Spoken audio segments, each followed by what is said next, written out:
Hey y'all. So, since I couldn't sleep, I said, why not make a video? Because I just love talking. But, so I want to talk about spirituality, spiritual warfare, and disability, right? So, as you all may know, if y'all didn't, I am very spiritual. I am a true believer in Christ. God is my Father and my everything. Breakfast, lunch, and dinner. I glorify His name. Okay? With that being said, spirituality, well, true spirituality, right? When you really do the work. That's the thing about it. So, spirituality seem fun to certain people, right?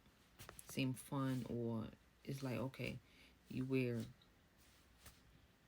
crystals, you have a certain aesthetics, and you burn sage and walk on grass.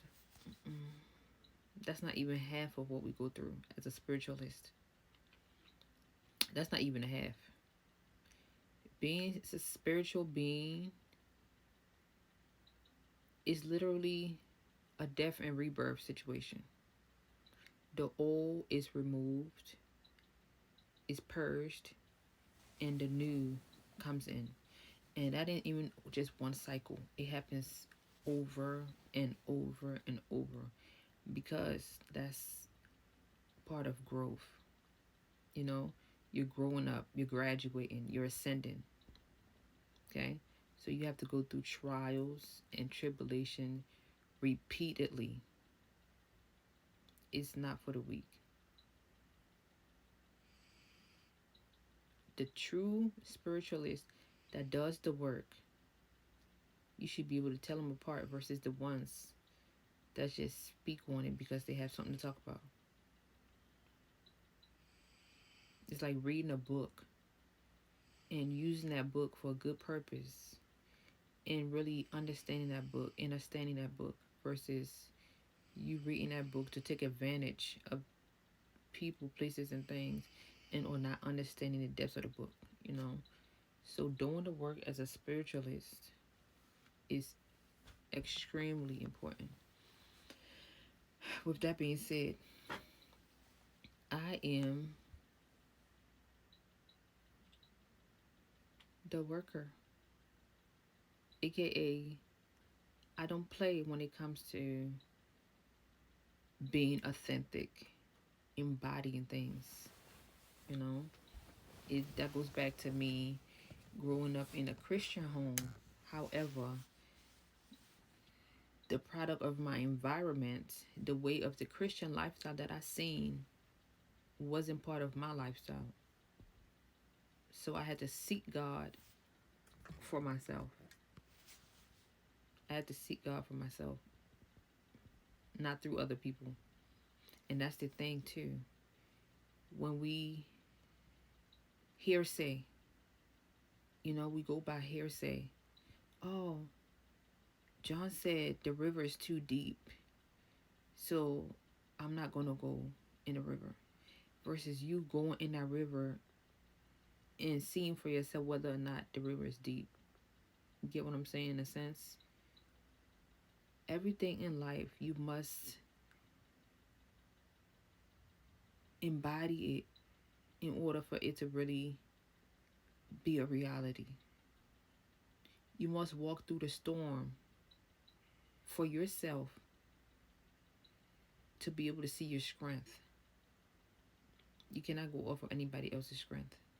Okay? So with that being said, um, I don't wanna like what's it called people, I don't wanna like bring people apart. But anyways, for the spiritual people, for the people that truly understand the godly people, when you're spiritually inclined, when you are truly spiritually inclined, you know that you are gifted by God. Okay? The gifts is up to you to go search it. But God's children, not even, let me say, no, I'm not even just going to put it on that. Everybody is gifted. Everybody is gifted. God did not leave anybody out. Everybody is gifted.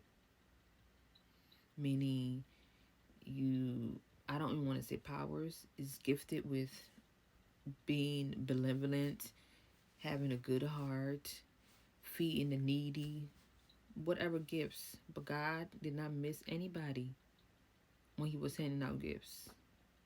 Okay? Now, it's up to you to decide how you handle your gift, how you use your gift. Whether it's helping the community or hurting the community. You get what I'm saying? And with the gift, if you're not doing the right things, the gifts will get taken away. That's like your parent telling you, oh, come in the house by 10 o'clock, but you continuously come in the house by 12 o'clock. They're going to put restrictions on you. Get what I'm saying? Consequences. There's consequences in everything that we do. Nobody is left on sketch. You reap what you sow.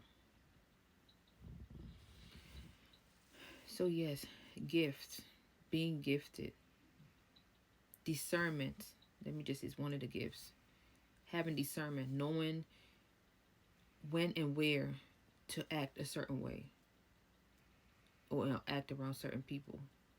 The spirit of discernment, right? So now goes back to God people.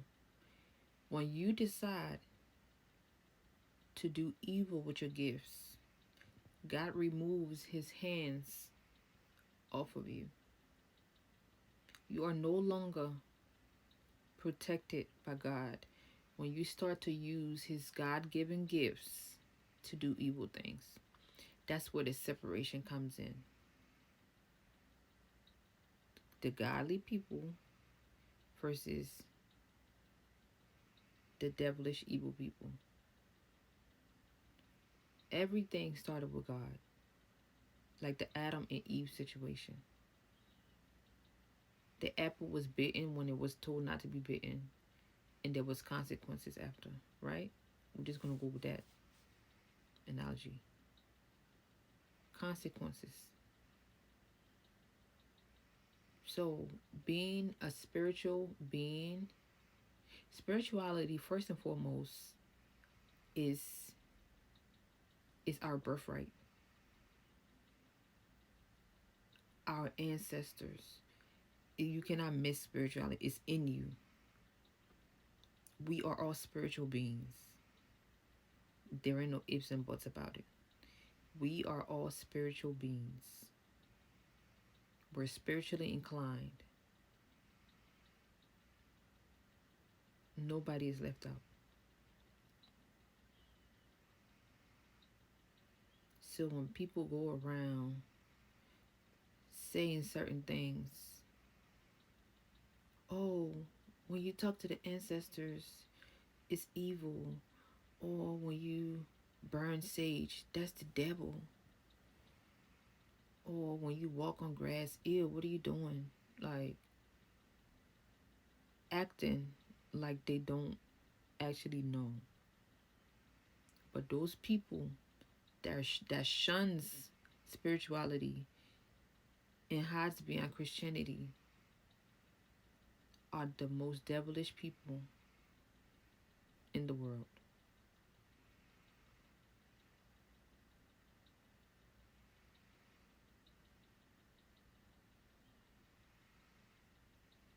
I'm not even going to say uneducated because they be knowing.